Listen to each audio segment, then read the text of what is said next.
नमस्कार, हमारी पाकशाला में आपका स्वागत है। भारत विविधताओं का देश है। उसी तरह भारतीय भोजन भी अलग और स्वाद से भरपूर हैं। या यूं कहें कि पारंपरिक भारतीय भोजन स्वाद और सुगंध का अनूठा संगम है। आज हम राजस्थान के जोधपुर जिले के मड़ई गांव में हैं, जहां हम आपको राजस्थान के पारंपरिक खाने के बारे में बताएंगे। ऐसा खाना जो न सिर्फ खाने में बेहद स्वादिष्ट है, बल्कि काफी पौष्टिक भी है। जोधपुर राजस्थान का प्राचीन और ऐतिहासिक शहर है, जो अपने अंदर ढेरों परंपराएं समेटे हुए है। शहर के प्राचीन स्मारक इसके राजशाही इतिहास की कहानी बयां करते हैं। शहर के एक तरफ पहाड़ी पर लाल पत्थरों से बना मेहरानगढ़ किला है, तो दूसरी तरफ शहर के चौक चौराहों पर राजा महाराजाओं की मूर्तियां वीरों की कहानियों को बयां करती हैं। ऊंचाई से देखने पर पूरा शहर आसमानी रंग का दिखाई पड़ता है, इसीलिए इसे ब्लू सिटी भी कहा जाता है। राजस्थान के देसी खाने की खोज हमें जोधपुर से करीब 30 किलोमीटर दूर मड़ई गांव ले आई। इस गांव के किसान रंजीत देवड़ा और उनके बेटे विष्णु देवड़ा पिछले कई साल से जैविक खेती कर रहे हैं और शुद्ध खान पान का आनंद ले रहे हैं। यहाँ प्रदूषण मुक्त आबो हवा के बीच इनका परिवार एक स्वस्थ जिंदगी जी रहा है। आज देवड़ा परिवार में खास पारंपरिक खाना पक रहा है, क्योंकि यहाँ शीतलाष्टमी जो मनाई जा रही है। इस मौके पर हरी सब्जियों की बजाय सूखी सब्जियां बनाई जाती हैं। हरी सब्जियों को सुखाकर पहले ही रख लिया जाता है। इन सूखी सब्जियों में कुमटिया, सांगरी, कैर, बोर और मतीर को मिलाकर मसालेदार सब्जी बनाते हैं।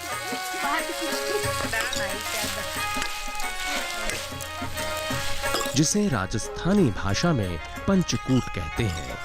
ये न सिर्फ खाने में बेहद लजीज होती है, बल्कि पोषण से भी भरपूर होती है। कुमटिया के अलावा इस व्यंजन में केर, सांगरी, गुंदा और कच्चे आम का प्रयोग किया जाता है।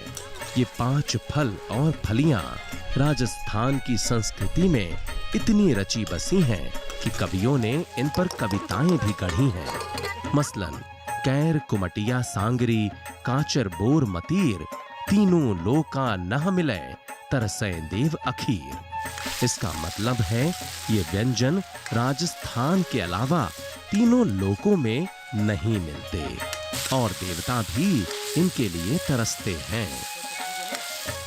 राजस्थान का पारंपरिक खाना है पंचकूट, जो कि कोलेस्ट्रॉल को नियंत्रित करता है, प्रतिरोधक क्षमता को बढ़ाता है। इसमें मिनरल्स, आयरन, प्रोटीन, फाइबर्स ये प्रचुर मात्रा में पाए जाते हैं, जो कि शरीर के लिए काफ़ी अच्छा होता है। पंचकूट के अलावा सूखी काचर और ग्वार की फली को मिलाकर सब्जी बनाई जाती है। साथ में बाजरे की रोटी, छाछ, बाजरे की राबड़ी और लहसुन मिर्च की तड़केदार चटनी स्वाद में बेजोड़ है। बिना मीठे के खाना अधूरा माना जाता है, लिहाजा पकवान में गाय के शुद्ध घी और आटे से बना हलवा स्वाद में 4 चांद लगा देता है। महिलाएं घर के कामकाज निपटाकर अपने पारंपरिक वस्त्र और आभूषण पहन लेती हैं। माथे पर बोलड़ा और माथा पट्टी, गले में जड़ाऊ राजस्थानी हार, कानों में बड़े बड़े झुमके और हाथों में राजस्थानी चूड़ियां। ये परिधान ही राजस्थान की परंपरा को दर्शाते हैं। अपने पारंपरिक परिधानों में सजकर घर की सभी महिलाएं मिलजुल कर खाना बनाती हैं। चूल्हे की लिपाई हो चुकी है, अब स्वादिष्ट भोजन बनाने की तैयारी चल रही है। महिलाएं पंचकूट की स्वादिष्ट सब्जी बना रही हैं, जो सेहत और गुणों से भरपूर है। कैर, सांगरी, कुमटिया, बोर और मतीर को पहले अलग अलग साफ किया जाता है।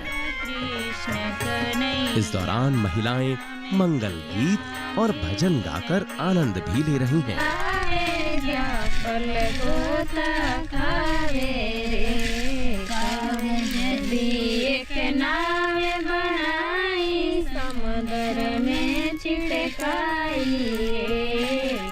जब पंचकूट के लिए कुमटिया, सांगरी, कैर, बोर और मतीर साफ कर ली जाती है, तब इन्हें एक साथ मिलाकर पहले धोया जाता है और फिर पानी में डुबाकर कुछ मिनटों के लिए इन्हें छोड़ दिया जाता है। तब तक ये महिलाएं रसोई के बाकी काम निपटा लेती हैं, जैसे तड़के के लिए लहसुन छीलना, बर्तन धोना और क्यारी से हरी मिर्च लाना।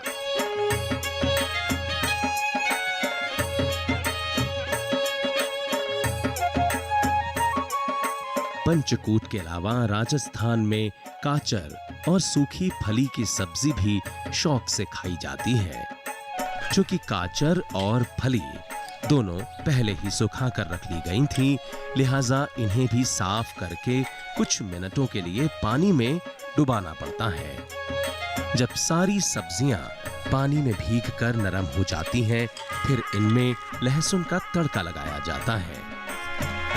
लेकिन इससे पहले ही सारे मसालों को एक साथ मिलाकर एक गाढ़ा घोल बनाया जाता है। हल्दी, नमक, लाल मिर्च और पिसा हुआ धनिया एक साथ एक कटोरी में मिलाकर उसे पानी में भिगा दिया जाता है और यहाँ तड़के में सूखे मसालों की जगह गीले मसालों का इस्तेमाल करते हैं। अलग विधि होने की वजह से राजस्थानी खाने का स्वाद बाकी जगहों से एकदम जुदा होता है। तड़का लगाने के लिए कढ़ाई में सबसे पहले जीरा डाला जाता है और साथ ही पत्थर की सिल पर कुटा हुआ लहसुन।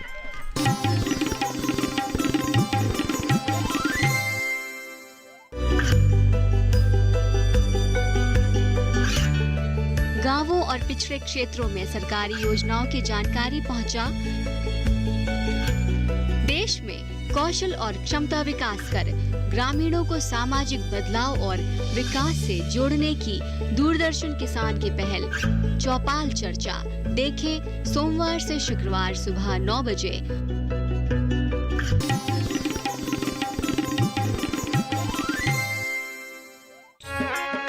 सबसे पहले महिलाएं पंचकूट बनाने वाली हैं। चूल्हे पर कढ़ाई चढ़ा दी गई है। सब्जी में तड़का लगाने के लिए शुद्ध सरसों का तेल इस्तेमाल किया जा रहा है। वैसे भी सरसों राजस्थान की मुख्य फसलों में से एक है, लिहाजा यहाँ रिफाइंड ऑयल की जगह खाने में सरसों के तेल का ही इस्तेमाल किया जाता है। कढ़ाई में तेल गर्म हो चुका है। तड़का लगाने के लिए कढ़ाई में सबसे पहले जीरा डाला जाता है और साथ ही पत्थर की सिल पर कुटा हुआ लहसुन। जैसे ही लहसुन भुनकर तैयार होता है, इसमें भीगे हुए मसाले मिला दिए जाते हैं। इस दौरान चूल्हे की आंच को हल्का कर दिया जाता है। कहते हैं हल्की आंच पर जब धीरे धीरे मसाले भुनते हैं तो सब्जी ज्यादा जायकेदार बनती है। जब मसाले का रंग लाल होने लगे और मसाले तेल छोड़ने लगे तो समझो कि मसाले भुनकर तैयार हैं। बिना देरी किए अब कढ़ाई में भिगाई गई 5 सब्जियां डाल दी जाती हैं। फिर इन्हें अच्छे से चलाया जाता है ताकि सब्जी में मसाले अच्छी तरह से मिल जाएं। इसके बाद सब्जी को धीमी आंच पर ढककर हल्के हल्के पकने के लिए छोड़ दिया जाता है। बीच बीच में गृहिणी प्लेट हटाकर सब्जी को चलाती रहती है। ऐसा करने से सब्जी बराबर मात्रा में पकती है और जलने से भी बच जाती है।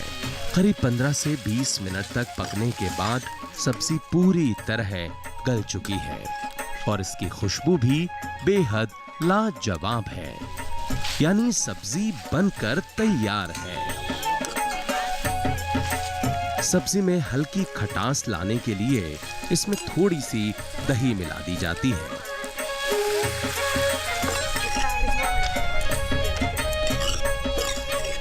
सब्जी बनने के बाद गृहिणी इसे चूल्हे से नीचे उतारकर किसी साफ बर्तन में पलट देती हैं और ढक कर रख देती हैं। पंचकूट जल्दी खराब भी नहीं होती और ये लंबी यात्रा के दौरान ले जाने के लिए एक पसंदीदा भोजन है। चूंकि ये सब्जी रेगिस्तान में विशेष रूप से अनुकूल है, इसलिए पहले समय में अकाल के वक्त इन सब्जियों का बड़ा महत्व हुआ करता था। राजस्थान में लोग दैनिक रूप में कुमटिया को काफी पसंद करते हैं। शायद इसकी वजह है इसका दिल के लिए काफी फायदेमंद होना। कुमटिया दिल, रक्तचाप, किडनी और लीवर के लिए बड़ी फायदेमंद है। पंचकूट की ये सब्जी न सिर्फ रोग प्रतिरोधक क्षमता बढ़ाती है, बल्कि इसमें एंटीऑक्सीडेंट, विटामिन्स और मिनरल्स की भी अच्छी खासी मात्रा होती है। अब बारी है काचर और फली बनाने की। ये देखिए, काचर और फली दोनों पानी में भीगकर अब नरम हो चुके हैं। अब इसे पानी से निकालकर किसी साफ बर्तन में रखा जाता है। काचर को काचरी भी कहा जाता है। ये खाने में बेहद स्वादिष्ट और पौष्टिक होती है। सुखाकर रखने से सब्जियों के पोषक तत्व बने रहते हैं। सब्जी बनाने की विधि बिल्कुल पहले जैसी ही है। सरसों के गर्म तेल में जीरे, लहसुन का तड़का लगाकर भीगे मसाले डाले जाते हैं।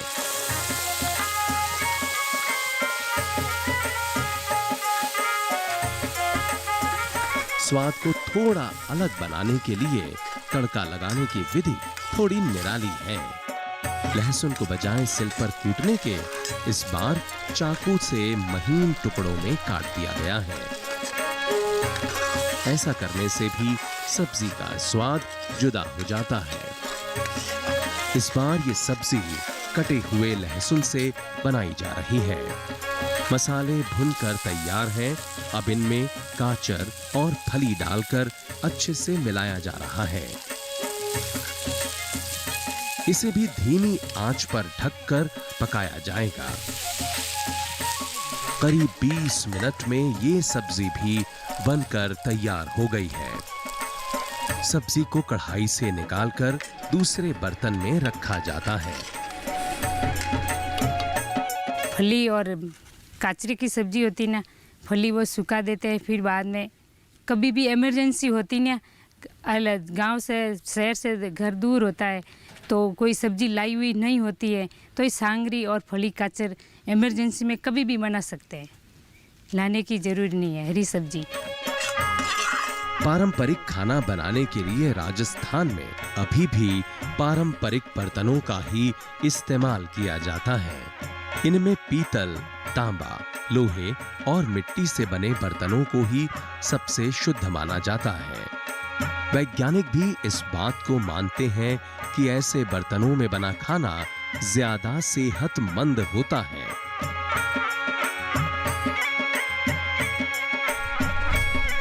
पंचकूट और काचर की सब्जी तो बनकर तैयार है। अब बारी है बाजरे की राबड़ी बनाने की। बाजरे की राबड़ी रायते का काम करती है। इसे अंग्रेजी में मिलेट सूप कहा जाता है, लेकिन राजस्थानी भाषा में राबड़ी कहते हैं। इसे बनाने के लिए सबसे पहले एक बर्तन में छाछ लेते हैं। छाछ अगर गाढ़ी है तो इसमें थोड़ा पानी मिला देते हैं। इसके बाद इसमें बाजरे का पिसा हुआ बारीक दलिया मिलाते हैं। दलिया ना होने पर बाजरे का आटा भी मिला सकते हैं। फिर इसमें हल्का सा नमक डालकर इसे मथनी से चलाते हैं। एक महिला छाछ के बाजरे का आटा मिलाती है तो दूसरी साथ साथ मथनी से इसे चलाती रहती है। ऐसा करने से छाछ में आटे की गांठ नहीं पड़ती और आटा छाछ में अच्छी तरह से मिल जाता है। अब इसे धीमी आंच पर एक हांडी में पकाते हैं। इस दौरान सबसे ज्यादा ध्यान देने वाली बात यह है कि जब तक राबड़ी बनकर तैयार नहीं हो जाती तब तक इसे चलाते रहना पड़ता है, वरना यह हांडी की तली में लगकर जल सकती है और स्वाद बिगड़ सकता है। राबड़ी को बनाने में ज्यादा वक्त नहीं लगता। धीमी आंच पर इसे पकाने में 15 मिनट का वक्त लगता है। जैसे ही इसमें एक उबाल आ जाता है, इसे चूल्हे से नीचे उतार लिया जाता है और ढककर छोड़ दिया जाता है। ये रायता पाचक होने के साथ साथ प्रोटीन, मिनरल्स और फाइबर से भरपूर है। चटनी बनाने के लिए लहसुन की कलियों को छीलकर इन्हें हरी मिर्च के साथ पत्थर से बनी सिलड़ी में कूटा जाता है।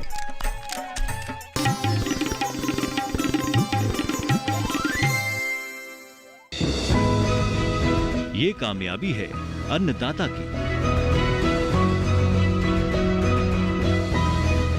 ये कहानी है खेत और खलिहानों की।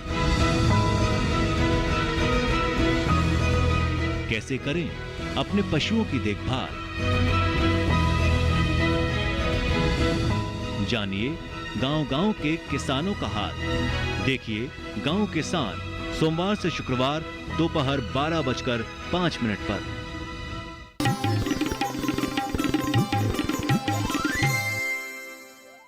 राजस्थानी मिर्ची तो विदेशों तक मशहूर है।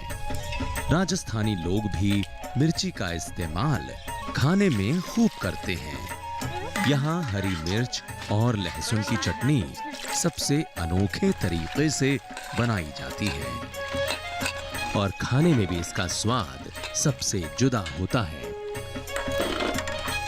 हर घर के बागीचे में यहाँ हरी मिर्च के पौधे जरूर मिलेंगे और लहसुन भी यहाँ काफी होता है।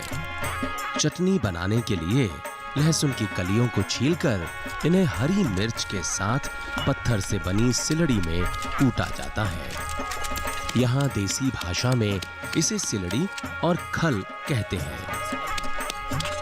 जबकि कई जगहों पर इसे कुंडी भी कहा जाता है। पत्थर की सिलड़ी में चटनी बनाने का स्वाद आज भी मिक्सी में पिसी चटनी से कहीं ज्यादा बढ़कर होता है।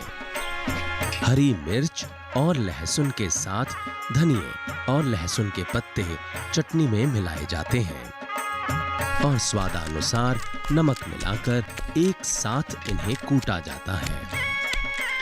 जब सभी चीजें कुटकर महीन हो जाती हैं, तब इन्हें सिलड़ी से निकालकर एक बर्तन में रख लिया जाता है। लेकिन अभी चटनी बनकर तैयार नहीं है। अभी चटनी में तड़का लगना बाकी है। जी हाँ, यही तो राजस्थानी खाने की विशेषता है कि यहाँ चटनी भी तड़केदार बनाई जाती है। कढ़ाई में सरसों का तेल गर्म करके इसमें हींग और जीरा डालते हैं। जैसे ही जीरा चटकने लगता है, इसमें पिसी हुई चटनी डाल दी जाती है। नमक और मिर्च चटनी में पहले से ही मौजूद है, लिहाजा इसमें बाकी किसी भी मसाले की जरूरत नहीं है। सिर्फ चटनी को पकाना होता है। चंद मिनटों में चटपटी तड़केदार राजस्थानी चटनी बनकर तैयार हो जाती है। फिर इसे चूल्हे से नीचे उतारकर किसी साफ बर्तन में रख लेते हैं। इस चटनी की एक खासियत यह भी है कि इसे एक बार बनाकर कई दिनों तक इस्तेमाल कर सकते हैं। तड़का लगने की वजह से चटनी जल्दी खराब नहीं होती और 2 दिन तक आराम से चलती है। स्वाद बढ़ाने के अलावा विटामिन B6, एंटीऑक्सीडेंट और विटामिन C युक्त ये चटनी न सिर्फ आपकी रोग प्रतिरोधक क्षमता बढ़ाती है, बल्कि ये हृदय रोग और उच्च रक्तचाप में भी लाभकारी है। चटनी के बाद बारी आती है रोटी की। बाजरा एक ऐसी फसल है जो सूखे इलाकों में कम पानी में भी पैदा हो जाती है। यही वजह है कि राजस्थान में बाजरा खूब पैदा होता है और खाने में इसका इस्तेमाल भी भरपूर होता है। बाजरे की रोटी बनाने के लिए मिट्टी की परात में बाजरे के आटे को हल्का हल्का पानी मिलाकर गूंथा जाता है। गेहूं की रोटी की अपेक्षा बाजरे की रोटी थोड़ी बड़ी और मोटी बनाई जाती है। चूल्हे पर लोहे का तवा गर्म होने के लिए रख दिया गया है। इधर गृहिणी हाथ को पानी से गीला करके धीरे धीरे कुछ इस तरह से रोटी को फैलाती है, फिर उसे तवे पर डाल देती है। जब रोटी तवे पर दोनों तरफ से हल्की हल्की सिक जाती है, फिर इसे चूल्हे पर लकड़ी के अंगारों में अच्छे से पकाया जाता है। रोटी रखने का बर्तन भी पारंपरिक पत्थर का बना है।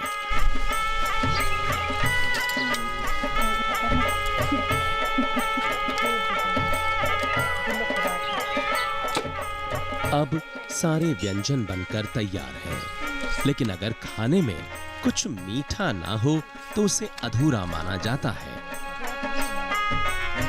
देवड़ा परिवार की महिलाओं ने यह तय किया कि वो आज मिष्ठान में गाय के शुद्ध घी से आटे का हलवा बनाएंगी। हलवे की शुरुआत हो चुकी है।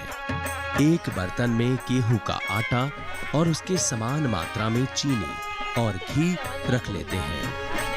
इधर चूल्हे पर कढ़ाई में घी और आटा एक साथ मिलाकर चढ़ा दिया जाता है। हलवा बनाते वक्त आंच जितनी हल्की होगी, हलवा उतना ही अच्छे से भुनेगा और इसका स्वाद भी उतना ही ज्यादा जायकेदार होगा।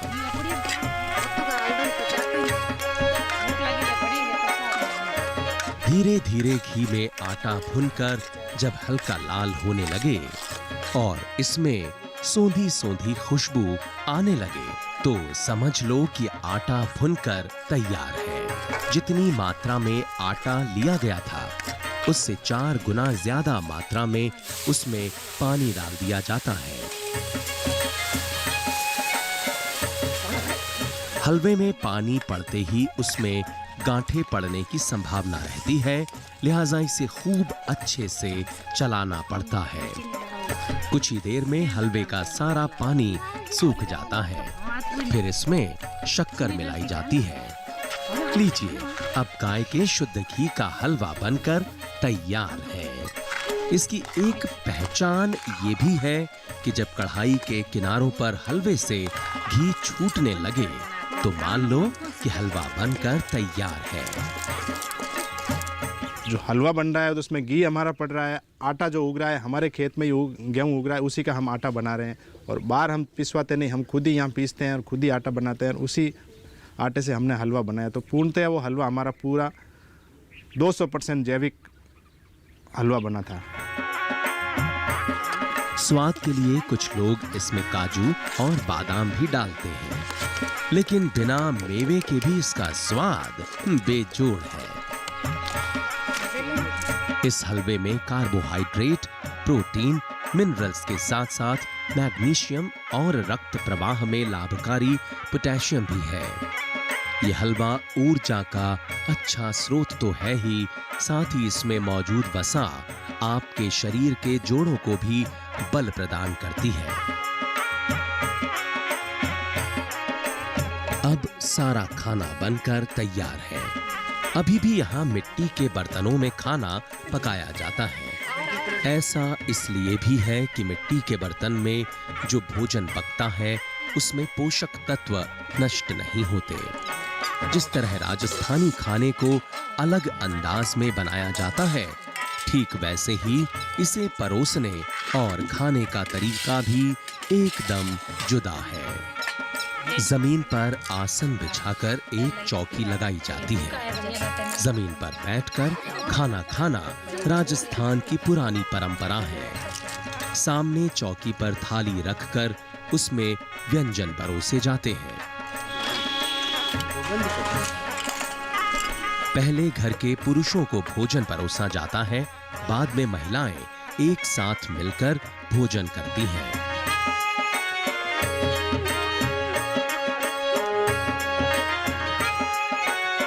राजस्थान के पारंपरिक पकवान और रीति रिवाज वाकई किसी धरोहर से कम नहीं है।